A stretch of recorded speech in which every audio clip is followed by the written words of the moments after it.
Modding has been one of PC gaming's exclusive luxuries since the early 90s, dating all the way back to Doom and even further to later titles like Quake, Half-Life, Fallout, Grand Theft Auto, and the Elder Scrolls series.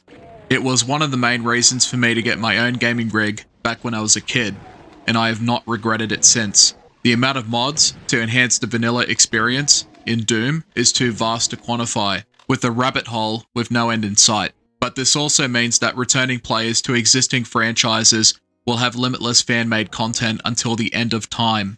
Case in point, the Doom franchise, and to be more specific, the classic Doom games.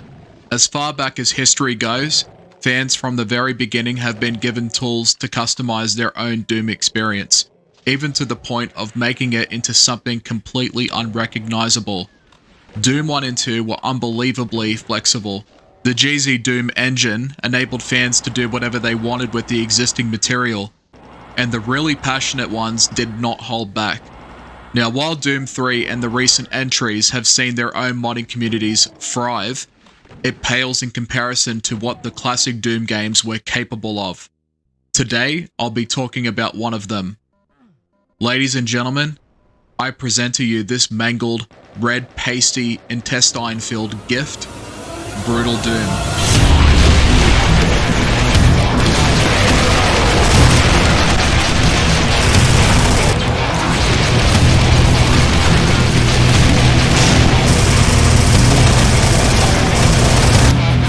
Fuck yourself!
In 2010, Brazilian programmer and mod maker Marcos Abinante, also known as Sergeant Mark IV, decided that Doom just wasn't gory enough, and that some gameplay enhancements would be needed in order to enhance the brutality. So he got started by looking at everything that was already in Doom and began making a number of changes. Upon its first release, it blew everybody away. Even John Romero himself was in awe of how much Sergeant Mark IV overhauled the game he helped build. Doom won the first ever Cacoward in 2011 for Best Gameplay Mod, and a Mod of the Year award for creativity by ModDB in 2012. The success of the mod sent shockwaves across the modding community, as well as the communities of Doom, but its widespread acclaim also paved way down to a number of controversies related to the game, as well as Sergeant Mark IV himself. But I'm not here to open the can of worms that other people have already touched upon.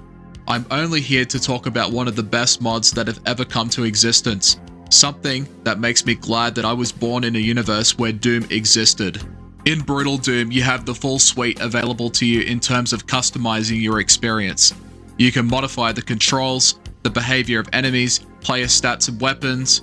You can change everything from gameplay, compatibility, map and HUD, network, display, and sound, as well as the video options. Brutal Doom has one of the most extensive options I have ever seen in any game. The possibilities are endless here. If you go on YouTube, you will see other players showing a completely different version of Brutal Doom here at play. Explore the options menu and tailor it to your liking, or better yet, just go nuts and enjoy experimenting, because the possibilities here are endless. Brutal Doom's flexibility also extends to the style of play as well as difficulty. You have 4 options that overhaul the gameplay itself. The first 2 just show Brutal Doom's default gameplay but with a different starting weapon. Purist mode gives you the original lineup of weapons, but with all the brutality and gore of Brutal Doom, and Tactical provides a somewhat more realistic experience. The weapons now have kickback, and your character moves a bit slower. Otherwise, it's more or less the same. As for the difficulty, there are even more options than in the vanilla counterparts. After Nightmare, you have Black Metal, where you take 50% more damage and move faster, but enemies are easier to kill. Every other difficulty after that, though, are just variations of existing difficulties prior, and realism is just where the damage factor is amped up. But if you're already a skillful Doom player, then the damage output ceases to matter. Play whatever difficulty you're comfortable with, or increase it for a bigger challenge. Brutal Doom comes in not holding any punches, giving you buckets of blood and gore that most games could only dream of, coming in with an overhauled arsenal of weapons that have been reanimated, rebalanced, and given a new coat of paint, as well as the inclusion of new weapons to play with. The monsters themselves have also been overhauled, exhibiting new behaviors and new attacks. Like you, they are more ferocious and chaotic than before, turning Brutal Doom into a landscape of violence and death that isn't seen in a lot of other shooters. Now, to be clear, there are many ways to customize Brutal Doom.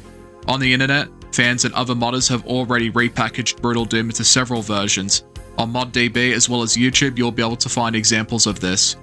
The one I am playing is version V21 of Brutal Doom, and therefore my experience will be different to others that also try this mod out, especially if they also apply other mods to it, which I will get into later. Now, if you've already played Doom 2016 or Doom Eternal, then you already know about the glory kill system. But what if I was to tell you that the classic Doom games already had this underway? Well, here are a few examples.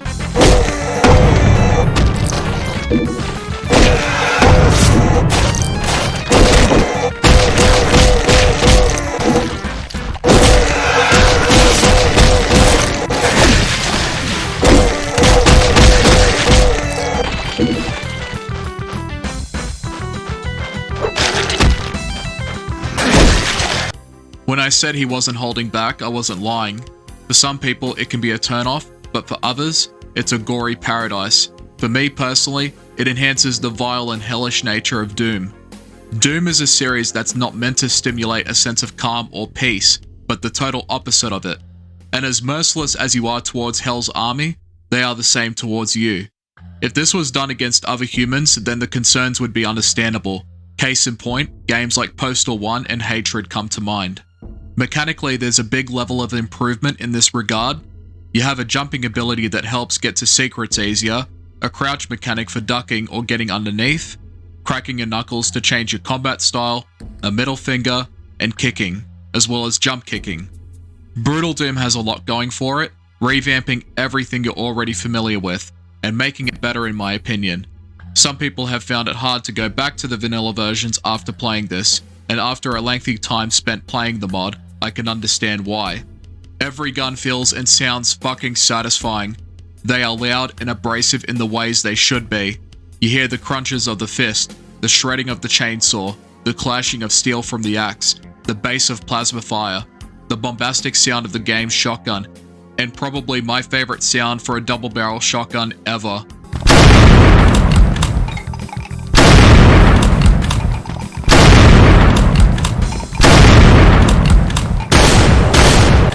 The machine guns sound like the raindrops of death they are meant to be. Explosions are exaggerated and loud. All in all, Brutal Doom does nothing but embellish these already awesome weapons to greater heights, just through sound alone. You will come across new weapons to play around with as you progress through Brutal Doom, like the BFG 10K, the MP40, the MG42, the Railgun, the Mancubus's Flamethrower, Rambo's machine gun, machine pistols, a fucking automatic shotgun that just annihilates everything, a goddamn nuclear rocket launcher.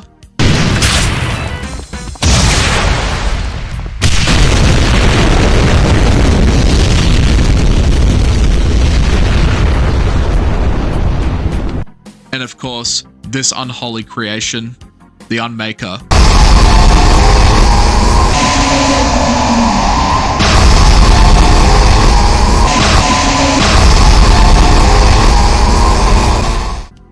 Brutal Doom is an example of how to make a badass arsenal of weapons even more badass. And to add more topping to the sundae, you can even dual wield some of the weapons too, unleashing even more carnage across the demonic horde. As I had already said, enemies have been overhauled a great deal. They all show a different number of attacks, while some haven't changed as much. Brutal Doom forces you to stay on your toes, and leaves it up to you to be able to crowd control them effectively. But most classic Doom veterans that already play mods like this generally play through the harder megawads like Scythe and UAC Ultra, so they're already used to how chaotic the battleground can be. You have the same power-ups and items to pick up as before, but you now also have the ability to pick up an item that transforms you into either a Baron of Hell or a Revenant. The Baron throws green plasmas just like the enemy counterparts do, and can grab enemies while killing them, and then afterwards you can throw them like a football going towards the quarterback. And the Revenant just fires a burst of rockets, while still packing a punch, and as well as wiping whole areas. But the fun doesn't stop with just the weapons. You see, Brutal Doom also adds a ridiculous amount to the table, and I haven't even scratched the surface here given all the mod potential for this game. Sergeant Mark IV with Brutal Doom V21 had also included vehicles into the mix. For starters, you have a chopper for the 1% MC Club initiation, 2 tanks that make the downtown level in Doom 2 a joke, a walker for your mech warrior pipe dream, and finally, an attack helicopter, because why not? I could go on and on about the extent of Brutal Doom's gameplay, but the experience is relative to the individual, and even if you covered everything in your own version of the game, it won't 100% be the same as the next person who plays it, and that's because of Brutal Doom's flexibility and compatibility with maps and mods. Brutal Doom keeps the core gameplay of the original Doom that we know and love, and modernizes it in a red, bloody-soaked and intestine-filled package. Frankly, the game looks unreal for an overhaul of an old game. Some of the existing maps from Doom 1 and 2 benefit greatly from this mod, and even more so due to the fact that Brutal Doom, a mod, can also be modded onto itself, meaning that you can enhance it even further to the point of it being something else entirely. In fact, one well-known example is Project Brutality, which takes everything from Brutal Doom and injects more horse steroids into it. The graphical update is already quite nice, with the amazing display of gore, the overhaul of animations ranging from enemies holding onto destroyed shoulders, crawling after being split in half, the list goes on. You have heads completely ruined, bodies exploding, even down to the chainsaw and axe showing blood across their surfaces, and colours can come out differently too, adding even more attention to detail in the blood and gore department. Sergeant Mark IV and the people who helped him bring Brutal Doom to life did a fantastic job in the animation and graphics department.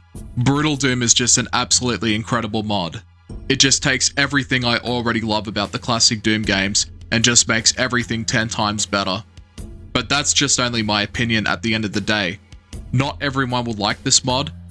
It just may not be a cup of tea at the end of the day, who knows. But that's the beauty of Doom modding.